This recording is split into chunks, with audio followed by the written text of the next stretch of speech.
c'est Patrick pour l'association Planète Teranga.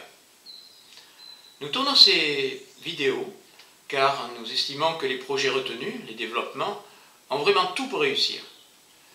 Nous les tournons aussi parce que, n'étant pas encore sponsorisés par M. Bill Gates, nous avons besoin de vous pour les développer. À la fin de ce petit film, si vous en êtes convaincus, vous trouverez tous les moyens pour nous apporter votre aide. Cette histoire, celle des champs des baobabs, commence par une histoire triste. Celle de Djibril, jeune enseignant atteint par une maladie grave. Il conseilla à son frère aîné Cher de reprendre l'exploitation d'une parcelle familiale.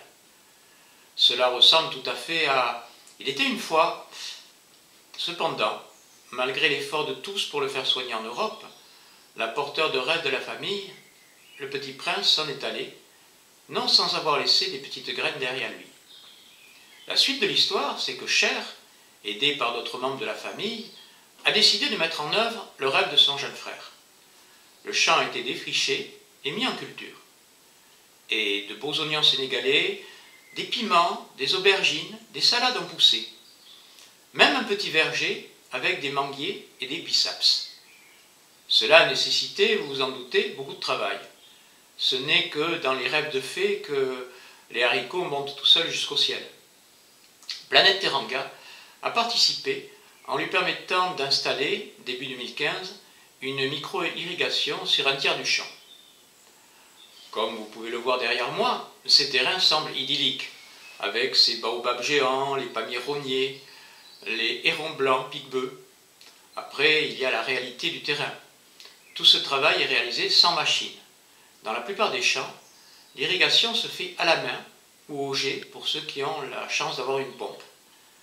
Même quand le terrible vent armatan ne souffle pas, les conditions de travail sont vraiment dures. Lorsque nous avons visité les champs et les puits dans la poussière par 45 degrés à l'ombre, cela était assez dur. Et pourtant, nous faisions juste le relevé des urgences. Le plus urgent, ce sont les clôtures.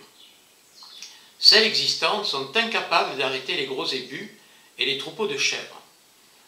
Lorsque notre séjour a été fini, Mariama, une grande sœur de la famille, en pleurait. En une nuit, les ébus avaient ravagé la plupart des manguiers qu'elle avait aidé à faire planter. Les deux derniers manguiers qui restent dans le champ, après le passage des ébus, d'où l'intérêt de concrétiser cette année, si nous le pouvons, avec Planète Teranga, de concrétiser le projet de fermer complètement le champ avec des barrières. Ensuite, la vieille motopompe est en fin de course. Le devis détaillé est présenté à la fin de la vidéo.